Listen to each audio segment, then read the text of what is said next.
Hello and welcome to this video about blackjack. Basically, the goal of blackjack is to hit as many times as you can without going over a point count of 21. It's based on a 52 regular, like poker card deck hand. And um, basically, each player gets two cards, including the dealer.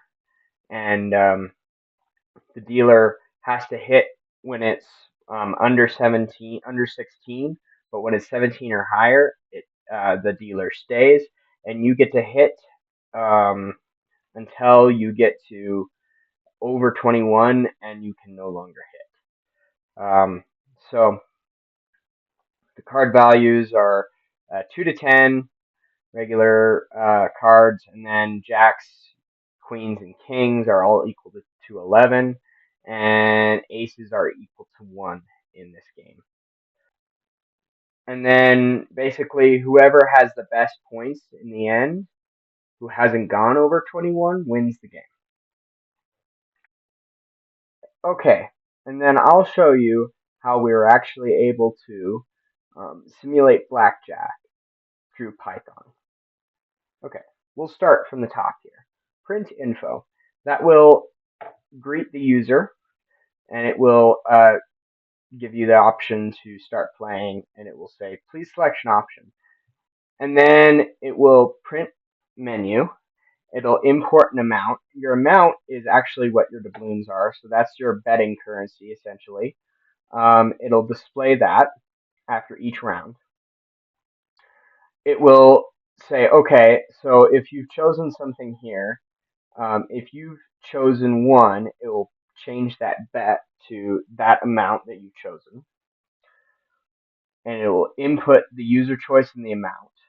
But in order to get the user choice, you have to get it through this input validation, which makes sure from value 1 to value 2, and I've set it to 0 through 4 in the main function if you look down here, 0 through 4. If it's in between that range, then you have to accept that value. It'll accept that value. It will prompt the user for a selection first, but then if the user puts in, like, let's say 44, it will say, no, I can't accept that. It has to be 0 through 4. Then it'll make the user choose something that's actually right. Or if it's like an S, this will make sure that the user can't put that in. And then it'll return that value. That comes into here with the amount. It makes the bet equal to the amount if you've chosen 4. And then basically this will ask you if you want to hit or stay. So like I was saying, it gives you 2 cards, and then you want to decide if you want an extra card. And if you want an extra card, then you choose hit. And this will give the user a checked input. If they put like good, it won't work. It'll have to be hit or stay in any way, capital or lowercase, because this turns it into all lower. So as long as it's put hit or stay, then that's fine. And then it'll return that choice. And this is where the deck of 52 really comes in. So basically, you have the card names, which is like ace through king, and then it multiplies those times 4 because you have 4 of each of those things in every deck. Kind of similar here with suits. You have 13 cards that can work for clubs, 13 cards that can work for hearts, so on and so forth. This gives you the value of that card, and then this makes sure that it's not already in the deck. This is how it's deciding to give out cards. It's like saying, okay, how many times do you want to give out the card? It does this for loop for that. It turns it into this F string, and then it puts it into a list that's called hand value. Okay, we'll go to player turn. So basically it's saying I have a 0 for player total. So after each round, it will reset player total. It will draw 2 cards, and then basically it's going to say, do you want to hit or stay through this check user choice 2, and it will display your current point count. It will decide. It'll calculate the print total user. It'll ask the user if they want to hit. If they hit, then they're drawing another card. Unless if that they have a total that's greater than 21, then it will return the user input, and it'll hit as long as you're under 21.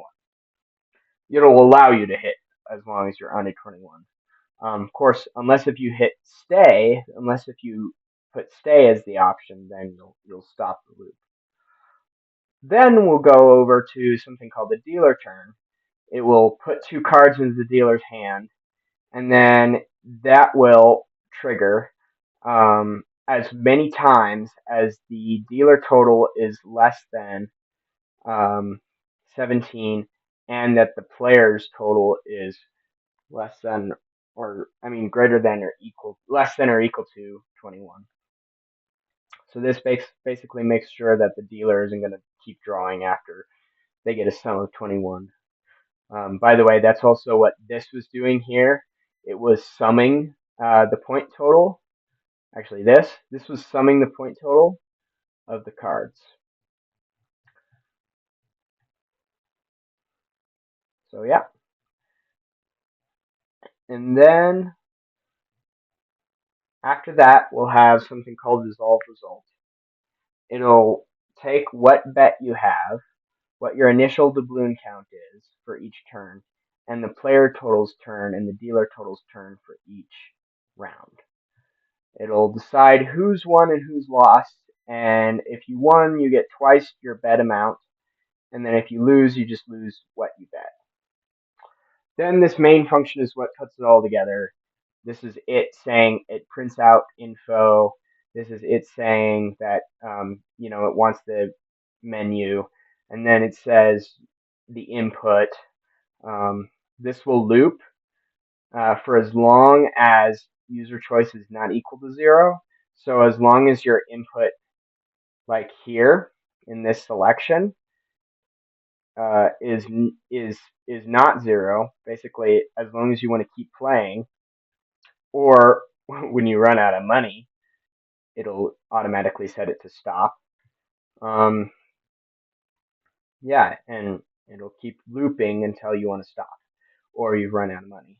And then once you hit 0, say goodbye, and it'll also print your doubloon count. Okay, thank you for being with me on this journey, and you have a wonderful life, and keep on rocking in the free world. All right.